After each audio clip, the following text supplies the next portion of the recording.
ما تيجي اقول لك ازاي عملت كفتة داوود باشا بمكونين بس.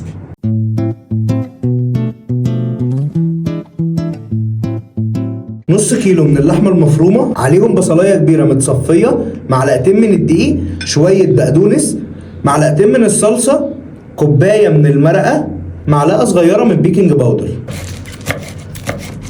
وهجيب نص كيلو من اللحمة المفرومة، وكمان هحط عليهم البصلاية اللي انا مصفيها، حط عليها معلقة من البيكنج باودر، سنة من القرفة، ورشة كويسة قوي من جوز الطيب، رشة من الملح، رشة من الفلفل الاسود. هسمغ كل الحاجات دي في قلب بعضها كويس قوي.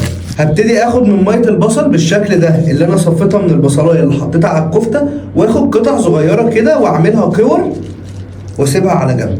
هعمل الكميه كلها واوريها لكم.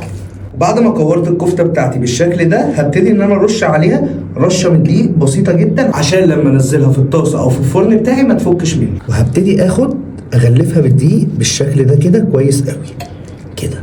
وبعد ما خلصت الكميه كلها بالشكل ده، هبتدي اجيب طاسه سخنه وهوريكم هنعمل ايه. يلا بينا. وهبتدي ان انا احط لها شويه زيت صغيرين جدا جدا. هبتدي ان انا انزل الكور بتاعتي بالشكل ده، ومش هقلبها ولا هاجي جنبها خالص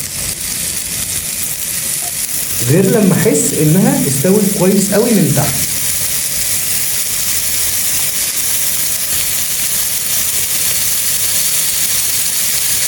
بعد ما سبتها لمده دقيقتين، بصوا كده لما اجي اقلبها مفيش، الكفته بتاعتي مش هتفك خالص. هقلبها كلها واوريها لكم. وبعد ما خدت معايا اللون دوت، مش عايز اكتر من كده، هبتدي اخدها وارفعها عندي على جنب في اي طبق. هي لسه ما استوتش، هنقول لكم هنكمل سواتها ازاي.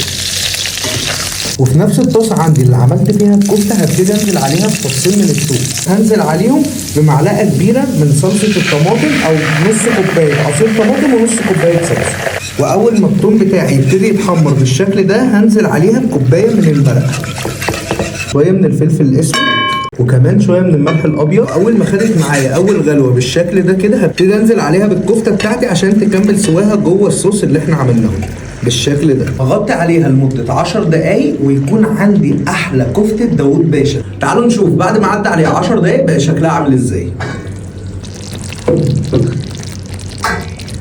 شايفين الجمال والحلاوه؟ ابتدي ان انا اخدها واغرفها معايا. اخد الكفته الاول كده بتاعتي بالشكل ده، وبكده نكون عملنا احلى كفته داوود باشا في اقل من 5 دقايق. وما تنساش لو عجبتك وصفه النهارده، ما تنساش تدلعنا بلايك وشير وسبسكرايب، وتعمل لنا فولو على كل المنصات بتاعتنا. استنى رايك في الكومنت تحت.